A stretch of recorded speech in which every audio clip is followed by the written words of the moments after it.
আজকে সেখানে দাঁড়িয়ে এই সন্ত্রাস, সেখানে ভারতের প্রধানমন্ত্রী, তারই মিনিস্টার, তারই বিএসএ, তারই বিজেপির ক্যাডাররা আজকে ঠাকুরবাড়িতে হামলা করে যেভাবে অত্যাচার এবং যে গালাগালিগুলো দিল।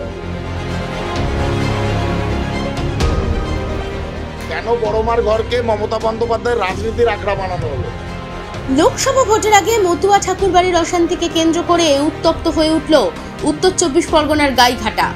তৃণমূলের রাজ্যসভার সাংসদ মমতাবালা ঠাকুরের উপর হামলার অভিযোগ উঠেছে বিজেপি সাংসদ শান্তনু ঠাকুরের বিরুদ্ধে।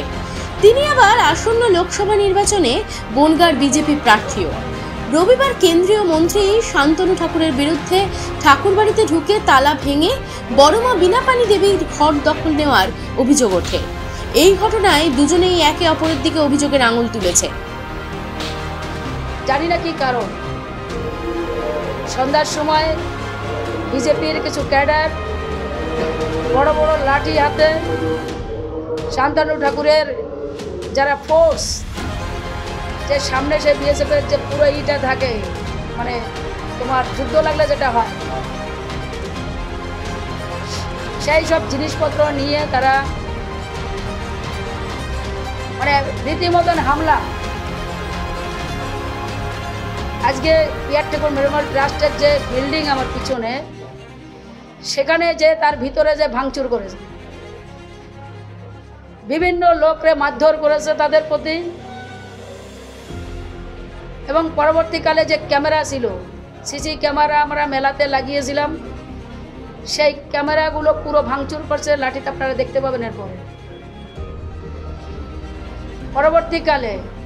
পরবর্তীকালে সেটাকে আমি যে বড়মা বীণাপাণি ঠাকুরের পিয়ার ঠাকুর আমার বিবাহর পরে এই বাড়িতে দুটো, ওই ঘরে দুটো রুম, একটা আমি থাকি, একটা আমার শ্বশুর শাশুড়ি থাকতো, একটা বারান্দার সামনে। আপনারা একবার না বহুবারই দেখেছেন। আমি আমার বাচ্চাগুলোরে নিয়ে সেখানে থাকি। আমি এই যে আমার বাচ্চা, এই ছোটো মেয়ে এবং মেজো মেয়ের একটা ছোটো 2 বছরের ছেলে আছে, আমি তাদের নিয়ে ঘরের ভিতরে থাকি।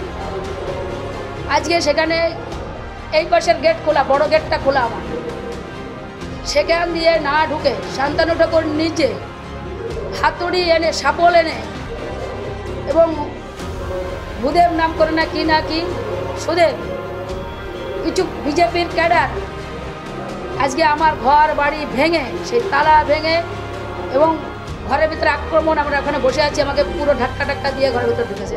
আজকে সেখানে দাঁড়িয়ে এই সন্ত্রাস, সেখানে ভারতের প্রধানমন্ত্রী, তারই মিনিস্টার, তারই বিএসএ, তারই বিজেপির ক্যাডাররা আজকে ঠাকুরবাড়িতে হামলা করে যেভাবে অত্যাচার এবং যে গালাগালিগুলো দিল,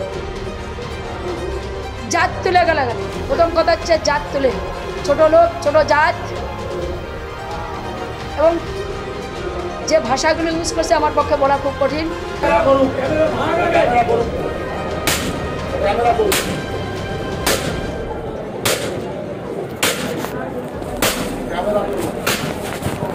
বড়মার ঘর কার? বড়মার কি হই আমি? ছোটবেলা দিয়ে এই ঘরে খেলাধুলো করেছি। আমার রক্তের, আমার সাইকোলজিতে, আমার বায়োলজিক্যাল সমস্ত জায়গাতে এই ঘরের স্মৃতি আমার সঙ্গে জড়িত। দীর্ঘ 5-7 বছর ধরে ঢুকতে পারি না, জবরদখল করে নিয়েছে। কেন আমাদের অধিকার থেকে বঞ্চিত করা হচ্ছে? আমি মুখ্যমন্ত্রীর কাছে জবাব চাই, এই রাজ্যের মুখ্যমন্ত্রীর কাছ থেকে, যে এমন একজনকে সাংসদ বানিয়েছেন আপনি, যিনি ঠাকুরবাড়ির গরিমা, ঠাকুরবাড়ির ইতিহাস, ঠাকুরবাড়ির সংস্কৃতি, ঠাকুরবাড়ির সৌজন্যতা কিছু জানে না। মহারাষ্ট্র থেকে হঠাৎ উড়ে এসে পুরো বাড়িটাকে ক্যাপচার করে নিতে চাইছেন। এখানে রীতিমতো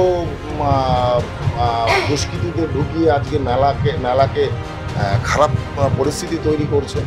আজকে এই ঘরটাতে আমরা আসতে পারি না, যেখানে আমরা ছোটোবেলায় বড় হয়েছি, ঠাকুমার আঁচল ধরে পয়সা নিয়েছি, ঠাকুরদাদার শরীর পা টিপে দিয়েছি, মাথা টিপে দিয়েছি। সেই ঘরটা আমাদের নয়। তালা ভেঙে কোন ঘরে ঢুকেছি, কার ঘরে ঢুকেছি? আমি ডাকাতি করতে ঢুকিনি, চুরি করতে ঢুকিনি। আমার ঠাকুরদাদার যে ঘর, সেই ঘরে সবার প্রথম আমার বাবা মঞ্জুর কৃষ্ণ ঠাকুরের অধিকার। তারপরে আমার মার অধিকার, তারপরে আমার দাদার অধিকার, আমার অধিকার, তারপরে আমাদের যারা বৌদি ওয়াইফ ছেলে পেলে আছে তাদের অধিকার। সেই অধিকার থেকে কেন বঞ্চিত হব? গাইঘাটার ঠাকুরনগরে মতুয়াদের ধর্মীয় পীঠস্থান ঠাকুরবাড়ি নিয়ে শান্তনু ঠাকুরের সঙ্গে তাঁর জেঠিমা মমতা ঠাকুরের অশান্তি আজকের নয়। মতুয়াদের নিয়ে দুটি পৃথক ধর্মীয় সংগঠনের দুজন কর্ণধার তারা। সেখানেও ভক্তদের মধ্যে বিজেপি তৃণমূল ভাগাভাগি স্পষ্ট। মতুয়া সম্প্রদায়ের মহাসংঘের দায়িত্ব কার হাতে থাকবে তাই নিয়ে কলকাতা হাইকোর্টেরও দ্বারস্থ হয়েছিলেন শান্তনু। এদিকে ঠাকুরনগরে শুরু হয়েছে মহামেলা। মহারাষ্ট্র, কর্ণাটক, ছত্তিশগড়, বিহার, ঝাড়খণ্ড, ওড়িশা, এমনকি বাংলাদেশ, মায়ানমার থেকেও ভক্ত সমাগম হয় এই সময়টা ঠাকুরনগরের ঠাকুরবাড়িতে। ভোটের বাজারে ঠাকুরবাড়িতে অশান্তির আঁচ কতটা পড়বে ইভিএমে উঠেছে সেই প্রশ্নই।